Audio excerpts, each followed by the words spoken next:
नमस्कार, सुप्रभात। स्वागत है आप सभी का खबर गर्मा गर्म में और तमाम खबरों के साथ मैं हूं प्रीति बिष्ट। बड़ी खबर लखनऊ से है। एक और बड़ा फैसला योगी सरकार ने लिया है। वीडियो कॉन्फ्रेंसिंग से आगरा मंडल के कार्यों की समीक्षा की गई और इस दौरान मुख्यमंत्री ने कहा कि आगरा में जो निर्माणाधीन मुगल म्यूजियम है वो अब छत्रपति शिवाजी के नाम पर होगा। मुख्यमंत्री ने कहा कि हमारे नायक मुगल नहीं हो सकते, शिवाजी महाराज हमारे नायक हैं। उन्होंने कहा कि उत्तर प्रदेश सरकार राष्ट्रवादी विचारों को पोषित करने वाली है। गुलामी की मानसिकता के प्रतीक चिन्हों को छोड़कर राष्ट्र के प्रति गौरव बोध कराने वाले विषयों को बढ़ावा देने की जरूरत है।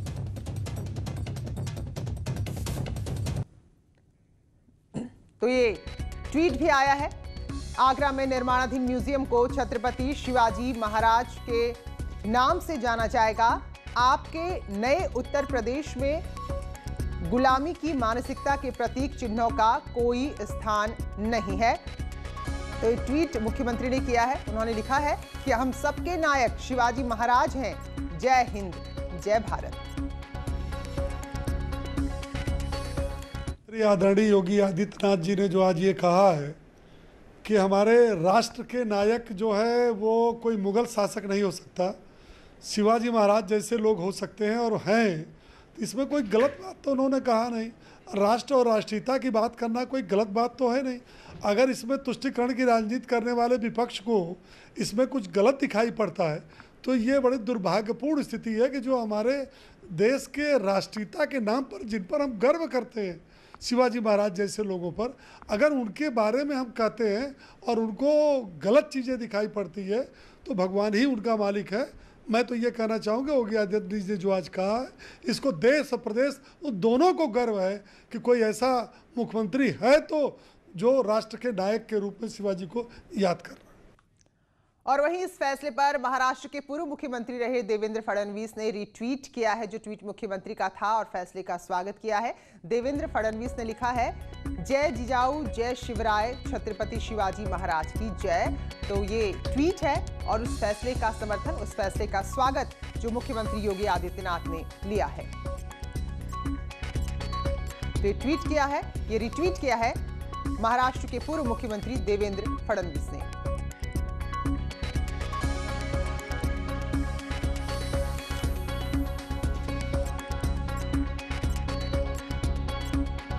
तो मुख्यमंत्री ने साफ कहा कि जो गुलामी की मानसिकता है उसको हमें दूर करना होगा और कभी भी मुगल हमारे नायक नहीं हो सकते। और इस फैसले पर बीजेपी के राष्ट्रीय प्रवक्ता प्रेम शुक्ला ने भी ट्वीट किया। उन्होंने मुख्यमंत्री के ट्वीट को रीट्वीट करते हुए महाराष्ट्र की उद्धव सरकार पर निशाना साधा। प्रेम शुक्ला ने अपने ट्वीट में लिखा है कि योगी जी ने मुगल संग्रहालय का नाम बदलकर छत्रपति शिवाजी कर दिया है। क्या महाराष्ट्र के मुख्यमंत्री श्रीमान उद्धव ठाकरे में हिम्मत है कि वो औरंगाबाद का नाम बदलकर संभाजी नगर कर दें? हिम्मत जुटती नहीं तो फिर सामना में संभाजी नगर लिखने का पाखंड बंद करें। तो देखिए, समर्थन किया है मुख्यमंत्री योगी आदित्यनाथ का। देवेंद्र फडणवीस के ट्वीट को लेकर भी यहां पर ट्वीट हुआ है और निशाना साधा है महाराष्ट्र की उद्धव ठाकरे सरकार पर। सीएम योगी आदित्यनाथ ने आगरा के मुगल म्यूजियम का नाम बदल दिया है। अब इस म्यूजियम को छत्रपति शिवाजी महाराज म्यूजियम के नाम से जाना जाएगा। सीएम योगी ने आगरा मंडल के अधिकारियों के साथ वीडियो कॉन्फ्रेंसिंग की, जिसमें उन्होंने ये फैसला लिया। हालांकि अभी ये म्यूजियम बन रहा है। ये म्यूजियम ताजमहल के पूर्वी गेट पर बन रहा है। जल्द इसका निर्माण कार्य पूरा हो जाएगा। ये कहा है कि हमारे राष्ट्र के नायक जो है वो कोई मुगल शासक नहीं हो सकता, शिवाजी महाराज जैसे लोग हो सकते हैं और हैं, इसमें कोई गलत बात तो उन्होंने कहा नहीं। राष्ट्र और राष्ट्रीयता की बात करना कोई गलत बात तो है नहीं।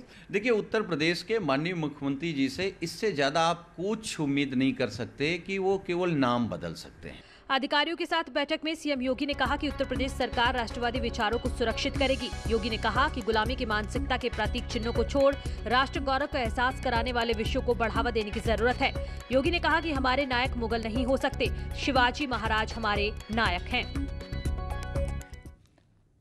और आरिफ खान हमारे सहयोगी आगरा से ही जुड़े हुए हैं। तो आरिफ, जरा बताइए, जिस म्यूजियम के नाम बदलने की बात कही गई है वो म्यूजियम कहां पर है, किस तरह का है, कितना बना हुआ है?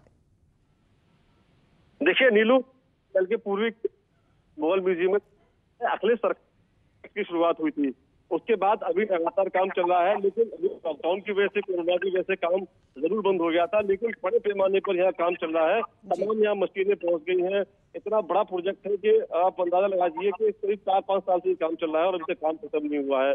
तो अब उम्मीद है कि सरकार ने जिस हिसाब से नाम बदला है मुगल म्यूजियम का नाम, तो अब सरकार के संज्ञान में है कि आगरा में भी कोई म्यूजियम है और उस पर अब लगता है, उम्मीद है कि बड़ा काम यहाँ शुरू हो जाएगा और ये काम जो निपटने की उम्मीद है, क्योंकि इस बात की आशंका जताई जा रही थी कि इस काम को लेकर थोड़ा सा लिंगर हो सकता है, काम थोड़ा डिले हो सकता है, लेकिन सरकार जिस हिसाब से इस म्यूजियम को लेकर संजीदा है तो निश्चित तौर पर अब ये काम बहुत जल्दी निपटेगा और लोगों को देश की धरोहर से जुड़े हुए तमाम चीजें हैं इस म्यूजियम में देखने को मिलेंगी। बहुत बहुत धन्यवाद आरिफ आपका जानकारी के लिए।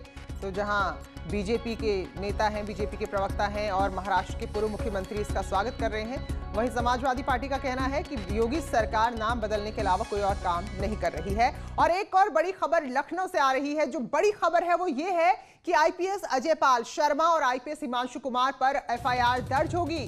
दोनों के खिलाफ विजिलेंस की जो जांच थी वो पूरी हो गई है। जांच के बाद विजिलेंस ने दोनों पर एफआईआर की सिफारिश कर दी है। तो आईपीएस अजय पाल पर अपराधियों से साठगांठ और भ्रष्टाचार के आरोप लगे थे। साथ ही अजय पाल पर एक महिला ने भी गंभीर आरोप लगाए। आईपीएस हिमांशु पर तबादलों के लिए, पोस्टिंग के लिए सिफारिश करने के आरोप लगे हैं। तो बताया यह भी जा रहा है कि एफआईआर के बाद अजय पाल का वॉइस सैंपल लिया जा सकता है, क्योंकि जो फोन में जो बातचीत सामने आई थी तो उसको यहां पर साबित करने के लिए वॉइस सैंपल लिया जाएगा। शासन की स्वीकृति के बाद मुकदमा दर्ज किया जाएगा।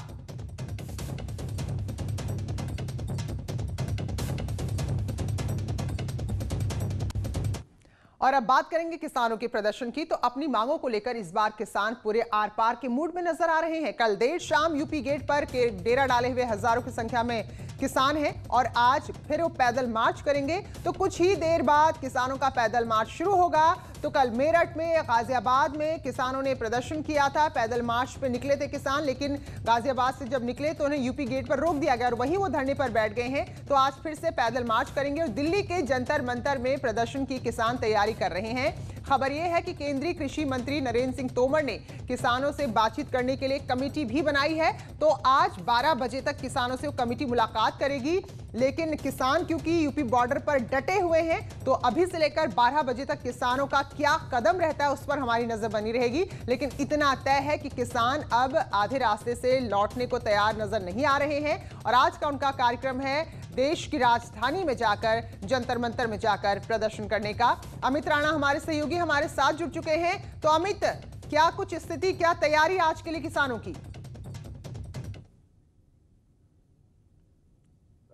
मेरठ के सैदपुर गांव से चले थे। कल देर रात गाजियाबाद के कलचीना गांव में पहुंचे हैं और आज सुबह ये यहाँ से तकरीबन 10 बजे निकलने की इनकी बात कही जा रही है। इनके द्वारा कहा जा रहा है कि यहाँ से लोग निकलेंगे, पैदल ही मार्च करेंगे और गाजियाबाद के जिलाधिकारी को ज्ञापन सौंपने की बात भी कही जा रही है। बाकी आगे की रणनीति जो किसान नेता आएंगे उसके बाद ही तय की जाएगी। जी, तो अब किस तरह से कल ये लोग क्योंकि यही डेरा डाले हुए थे, क्या कुछ व्यवस्था यहाँ पर दिखी है आपको? किसानों द्वारा जो व्यवस्था, जो क्योंकि कलचीना जो मोदी नगर क्षेत्र का गांव पड़ता है, वहां पे किसानों द्वारा अपनी व्यवस्था की गई थी। साथ ही पुलिस का भी यहाँ बंदोबस्त है। खुद सीओ मौके पर मौजूद है ताकि किसी भी तरह की कोई यहाँ परेशानी ना हो।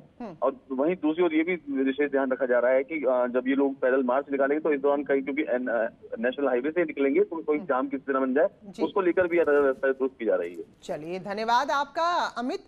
तो कल सुबह से ही किसानों के तेवर और उनका ये आंदोलन का जो पूरा मूड है साफ नजर आ रहा था। तो गाजियाबाद में पैदल मार्च किया और फिलहाल देखिए आप कि यूपी बॉर्डर पर किसानों का डेरा जमा हुआ है और अब यहां से वो दिल्ली कूच की तैयारी में है। हालांकि पुलिस भी पूरी तरह से मुस्तैद है। तो मेरठ में भी किसानों ने कल प्रदर्शन किया। सरकार के जमीन अध्यादेश का किसान विरोध कर रहे हैं। वहीं भारतीय किसान यूनियन के राष्ट्रीय प्रवक्ता राकेश टिकैत ने साफ कहा कि जब तक उनकी मांगें पूरी नहीं होती उनका ये प्रदर्शन जारी रहेगा। मेरठ के कलेक्ट्रेट परिसर में किसानों ने आज जबरदस्त हंगामा किया। ट्रैक्टर ट्रॉली लेकर किसान कलेक्ट्रेट परिसर में जबरन घुस गए। पुलिसकर्मियों ने कलेक्ट्रेट के गेट पर किसानों को रोकने की कोशिश भी की, लेकिन किसानों की भीड़ और संख्या बल के आगे पुलिस की हर कोशिश नाकाम रही।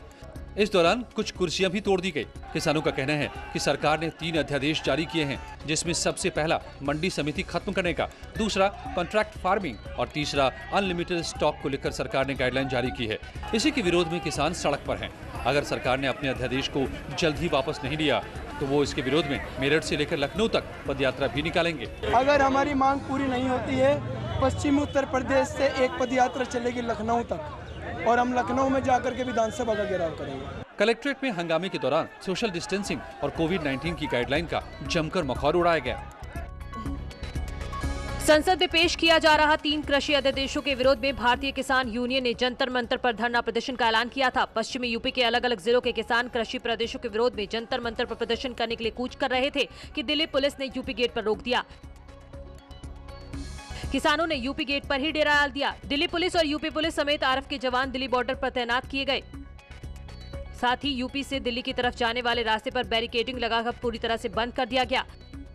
केंद्र सरकार से बात करने के लिए भारतीय किसान यूनियन ने 11 लोगों का एक प्रतिनिधिमंडल दिल्ली भेजा है, जो कि केंद्र सरकार के सामने अपनी तमाम मांगों को रखेगा।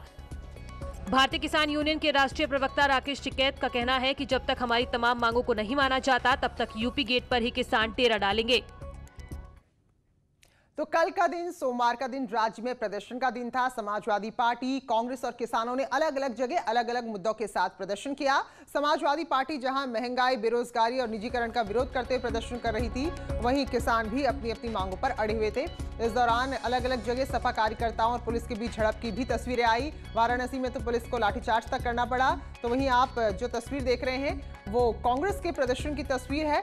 कानपुर जा रहे कांग्रेस के प्रदेश अध्यक्ष अजय कुमार लल्लू को घाटमपुर पुलिस ने रोक लिया। अजय कुमार लल्लू व्यापारी इंद्रकांत त्रिपाठी के परिजनों से मिलने जा रहे थे। और तीसरी तस्वीर तो खैर आप देख रहे हैं किसानों के प्रदर्शन की है। मेरठ में तीनों सरकारी अध्यादेश का विरोध इन किसानों ने किया। मेरठ के साथ साथ कल गाजियाबाद में भी प्रदर्शन था। और अभी हमने थोड़ी देर पहले खबर दिखाई कि गाजियाबाद के किसान फिलहाल अब दिल्ली कूच की तैयारी में है और यूपी बॉर्डर पर डेरा उन्होंने डाल रखा है।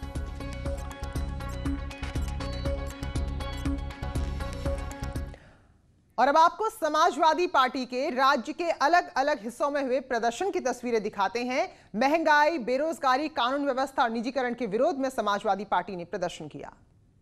यूपी में समाजवादी पार्टी के कार्यकर्ताओं ने राज्य में बिगड़ती कानून व्यवस्था, बेरोजगारी, महंगाई समेत तमाम मुद्दों पर विरोध प्रदर्शन किया। लखनऊ में कार्यकर्ताओं ने योगी सरकार के खिलाफ जमकर नारेबाजी की। इस दौरान भारी संख्या में पुलिस बल की तैनाती की गई थी। प्रदर्शनकारी एसपी कार्यकर्ता डीएम को ज्ञापन देने जा रहे थे, तभी पुलिस ने इन्हें रोक लिया। इस दौरान उनकी पुलिस से कहासुनी हुई। लखनऊ के अलावा वाराणसी, आगरा, प्रयागराज और सहारनपुर में भी समाजवादी पार्टी के कार्यकर्ताओं ने विरोध प्रदर्शन किया। 5 तस्वीरों में समाजवादी पार्टी के कार्यकर्ताओं का प्रदर्शन आप देख सकते हैं। एसपी कार्यकर्ताओं की पुलिस से भिड़ंत भी हुई, जिसके बाद पुलिस ने इन पर लाठीचार्ज किया। प्रदर्शनकारियों का कहना है कि बीजेपी सरकार में अपराध में इजाफा हुआ है। लाखों युवा बेरोजगार हो गए हैं। महिला सुरक्षा के दावे करने वाली सरकार महिलाओं की सुरक्षा को लेकर खिलवाड़ करती नजर आ रही है। इसे लेकर लोगों में आक्रोश है। सरकार खुद ही पुलिस से फर्जी एनकाउंटर करवा रही है। इस सरकार में नौजवान और मजदूर बेरोजगारी के शिकार हो रहे हैं। अनेक उद्योगों में छटनी से निरंतर बेकारी की समस्या और उग्र होती जा रही है। समाजवादी पार्टी की मांग है कि बेरोजगारी की बढ़ती समस्या के समाधान के प्रति सरकार को गंभीर नीति बनानी होगी। चलिए कुछ और खबरों का रुख करेंगे और खबर हरदोई से है, जहां नगरपालिका परिषद की लापरवाही के चलते लोग गंदगी के बीच में जीने को मजबूर हैं। सड़क के किनारे कूड़े कचरे का ढेर लगा रहता है, लेकिन पालिका के अधिकारी मानो सोए हुए हैं। कोरोना काल है, ऐसे में बीमारियों का खतरा पहले ही बहुत ज्यादा है, लेकिन ये निगम की लापरवाही से और कई बीमारियों को दावत यहाँ पर देने की कोशिश हो रही है, जिससे लोग गुस्से में भी हैं और डरे हुए भी हैं।